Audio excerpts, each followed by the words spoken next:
فيلمنا بيبدأ بهنري وزوجته ماريا وأطفالهم لوكاس وتوماس وسايمون، وبيسافروا لتايلاند عشان يقضوا أجازة عيد الميلاد.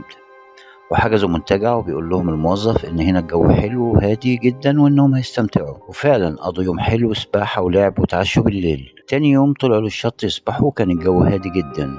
بيقول لماريا إن في مشكلة في الشغل وخايف يفصلوه وده هيعمل لهم مشكلة في حياتهم المادية، وهنا ماريا بتقوله إنها حابة تساعده وترجع تشتغل تاني. وهنا بنعرف إن ماريا طبيبة وبتقول لهنري إنها حابة تشتغل لما ترجع، لكن هنري بتهرب من الرد وقام بيلعب مع ولاده في حوض السباحة.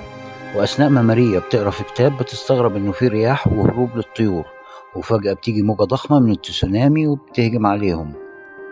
وهنري بياخد توماس وسايمون وبيحاول يتفادى الأمواج، وماريا بتشوفهم وتنرعب وتنادي لوكاس اللي بيكون بيسبح لوحده وبتجرفه الأمواج، والأمواج بتدمر كل المنتجع. وبنشوف ماريا بتمسك بشجرة كبيرة وبتصرخ عشان أي حد يساعدها، وبتلمح لوكاس وبتسيب الشجرة وتروح باتجاه لوكاس اللي بيصرخ عشان تنقذه. وهي بتحاول تنقذه اتخبطت بأغصان شجرة واتجرحت رجلها. وهنا لوكاس طلع فوق مرتبة وطلعت ماريا من الجانب التاني وهي بتحاول تمسك ايده، فعمود الكهرباء فرقهم عن بعض. وبتشوف ماريا ان في موجة تانية لتسونامي وبتصرخ ماريا وبتقول للوكاس ينزل تحت عشان يتفادى الأمواج. وبينجح لوكاس وبيمسك في عمود الكهرباء ويدور على والدته اللي جرفتها الأمواج بعيد عنه، وبيشوفها وبيجري عليها وبيحضنها. وبيكون لوكاس خايف وبيقول لوالدته ما تسيبنيش، وبتحاول تهديه وبتقول له إنها دايما هتفضل جنبه. وبتحركوا يدوروا على زوجها وأبنائها. وبيشوف لوكاس الجرح الكبير في رجل والدته وبيترعب وبيقول لها مش قادر يشوفها في الحالة دي، وبتطمنه وتخليه يمشي قدامها وبيكملوا بحث. لكن ماريا بيزيد نزيف رجلها وبتاخد أعشاب وتحاول توقف النزيف، وبتسمع بكاء طفل وبتحاول ماريا تنقذه، لكن لوكاس بيمنعها وبيقول لها انها محتاجة رعاية طبية. لكن ماريا بتقول له انه ممكن يكون توماس او سايمون، لكن لوكاس قال لها انهم ماتوا، لكن فضلت مصرة وقدرت تقنعه. وتحركوا في اتجاه الصوت ولقوا طفل صغير بين الأنقاض وبيقول لهم إن اسمه دانيال، وبيشيلوا لوكاس وبيروحوا يتسلقوا شجرة كبيرة. لكن ماريا صعب عليها تتسلق بسبب جروحها وابنها بيساعدها تطلع، وبينجحوا وبيقعدوا على الشجرة. وبنشوف دانيال إنه مرتاح مع لوكاس وماريا، وبيشوف لوكاس واحد من المحليين وبيطلب المساعدة وبيساعدهم، وبيجر ماريا على الأرض عشان يوصلها لأقرب مكان للعلاج. وأثناء جرها بتتألم وبتفقد الوعي، ولما بتفوق بتسأل عن لوكاس وبيقول لها إنه جنبها وبيساعدها الناس وبيغيروا ملابسها وبتشكرهم وهي بتعيط. وبينقلوها لسيارة عشان توصل أقرب مستشفى، وبتسأل لوكاس عن دانيال ويقول لها إنه مش موجود.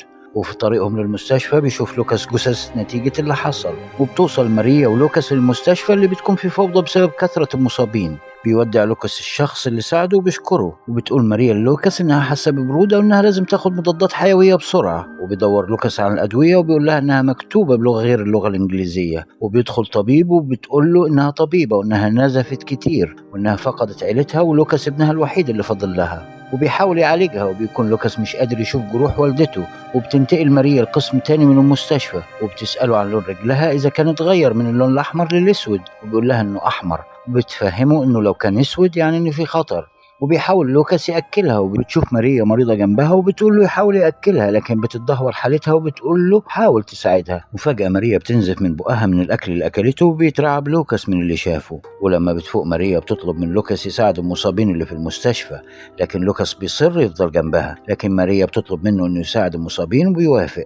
وبيلاقي واحد بيدور على ابنه وبيقول له لوكاس إن أنا هدور عليه وهجيبهولك. وبيساعد أي حد مصاب بيدور على أطفاله، وبيسجل قايمة من المفقودين. وبعد وقت بيلاقي ابن الراجل اللي كان بيدور على ابنه ويقول له أبوك في المستشفى. وبيلتقي الأب مع ابنه، ولوكاس بيبقى فرحان إنهم التقوا وبيجري يقول لوالدته، لكن يتفاجئ إن سريرها فاضي. وبيصرخ لوكاس على الممرضة وبيمنع أي مريض ينيموه على سرير والدته. وبتدخل الممرضة وبتحاول تساعده وبتاخده معاها لمركز الأطفال المفقودين خارج المستشفى.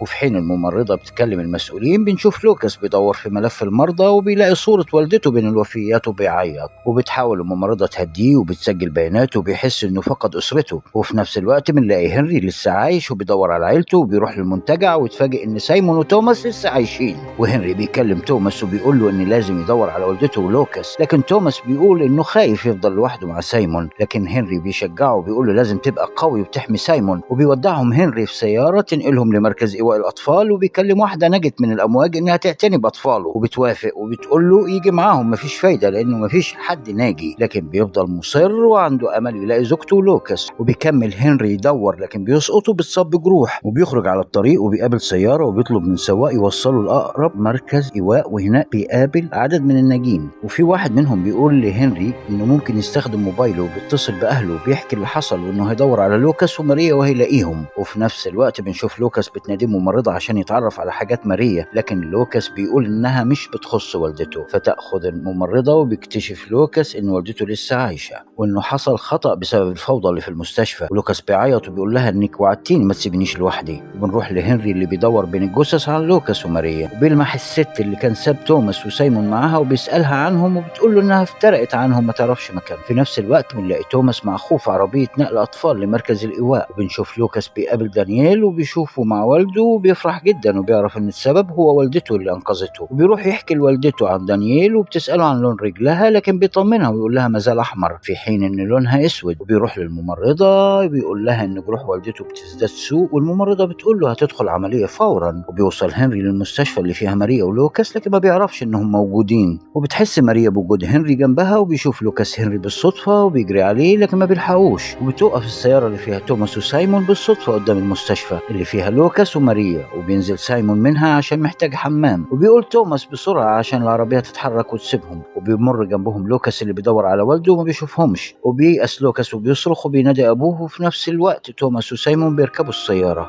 وبيشوفوا لوكاس وبينادوا عليه، ومش مصدق إن سايمون وتوماس لسه عايشين. وبيشوف لوكاس والدهم وبيجروا عليه وبيحضنهم، ويقول لهنري إن والدتهم مصابة وفي حالة خطرة وموجودة بالمستشفى. وبيجتمع هنري مع أولاده حول ماريا، وبتفوق ماريا مذهولة وبتسأل هنري إذا كانت ماتت، فبيقول لها إنها لسه عايشة. وبتقول لهنري إنها بتحتضر وإنه لازم يعتني بالأولاد. وبتدخل ماريا غرفة العمليات وبتحلم ماريا بكل الأحداث اللي حصلت وهي متخدرة. وبيطمن هنري لوكاس وبيقول له إن والدته بخير. وبتنتقل ماريا لمستشفى متخصص في بلد تانية، وبتتكلم ماريا مع لوكاس وبيقول لها إنه شاف دانييل مع عيلته وكان سعيد جدا. وبتحضنه ماريا وبتشكره إنه اعتنى بيها، وبتقول لها إنها فخورة بيه.